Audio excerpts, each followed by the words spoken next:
You know how it goes. You reckon you got the perfect plan mapped out. Batteries juiced, Nomad ready to eat up some miles. And then reality slaps a padlock on the gate. We were fixin' to ride Monacan Highlands loop. Instead, we spent the morning getting turned round by farm gates and dead ends. The whole ride was shaping up to be a wash. But out here, a dead end's often just the universe pointing you down a different path. We got routed off the map and stumbled into the ruins of Amherst's old tobacco empire. No plan, no GPS track. Just vines, crumbling porches, and that heavy silence you find when the world moves on and leaves a place behind.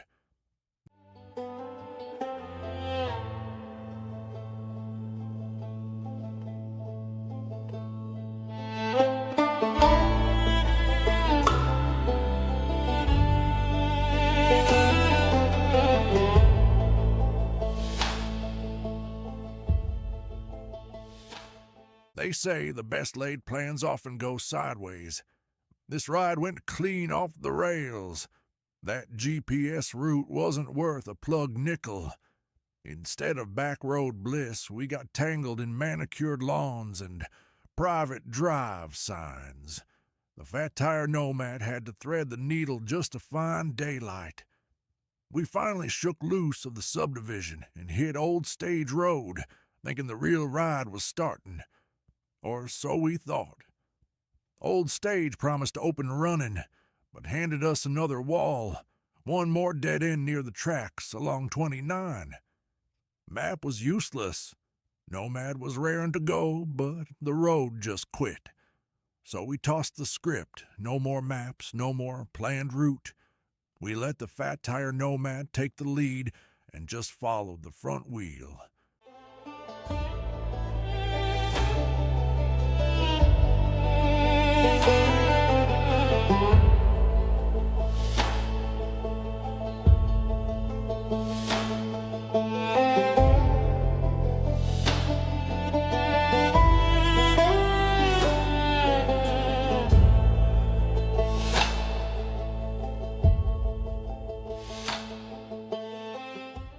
That wandering spirit led us onto the grounds of Sweet Briar College.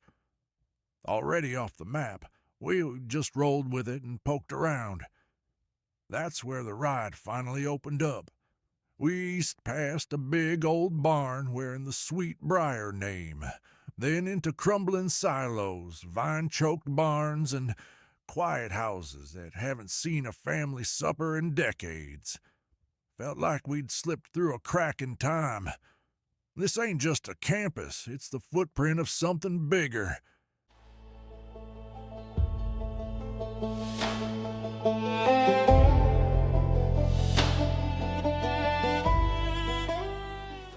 This holler used to be the kingdom of Elijah Fletcher. In 1830, he bought this land, then called Locust Ridge, and renamed it Sweet Briar, after the wild roses his wife fancied. Don't let the pretty name fool you. Fletcher was building a kingdom, 8,000 acres, one of the biggest land barons in Amherst County, and that empire ran on two things: tobacco and people.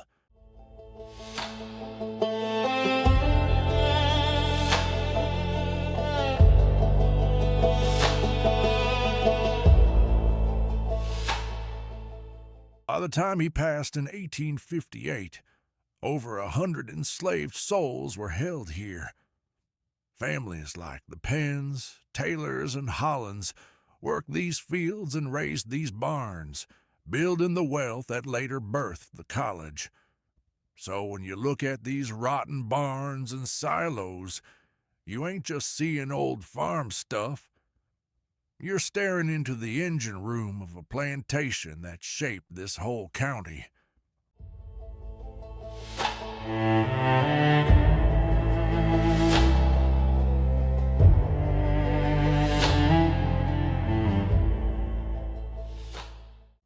Elijah's daughter, Indiana Fletcher Williams, founded the college in 1901 to honor her daughter, Daisy. But the charter drew a hard line. White girls only. For decades, Sweet Briar was a walled-off world. Then the winds changed. In the 1960s, the college dragged its own founder's will into court, arguing that whites only didn't square with the law of the land. Took years, but they won. By 1966, the doors were open to everyone.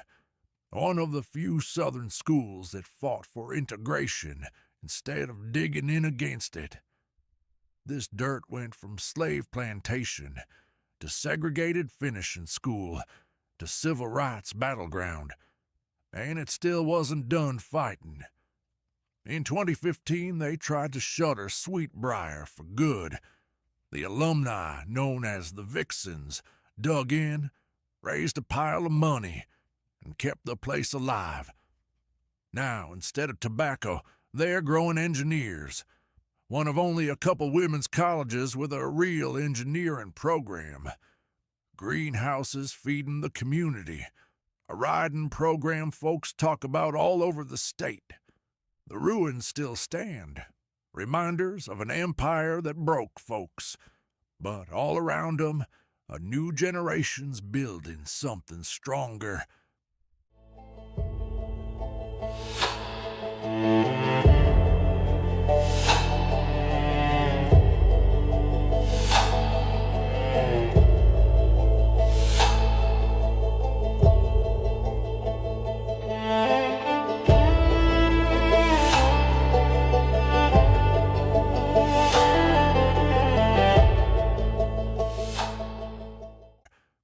The Nomad was getting itchy for a little dirt on the tires, so we cut loose from the pavement and gambled on an overgrown trace leaving the college. It paid off. The trail spit us out in front of an old ghost. A forgotten farmhouse tucked back in the hollow, boarded up tight, quiet as a grave. Look closer, and there's a chair sitting on the porch. Makes you wonder how many sunrise coffees were sipped here, how many tall tales traded while the fog lifted off the Blue Ridge.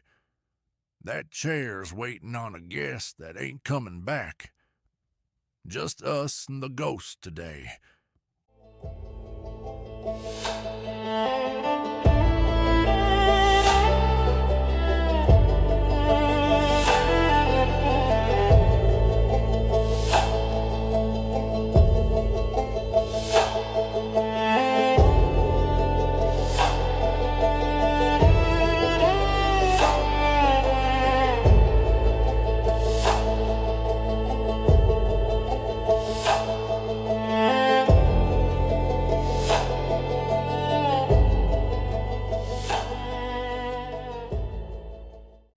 Fixin' to go hunting more ghosts when the weather called the game.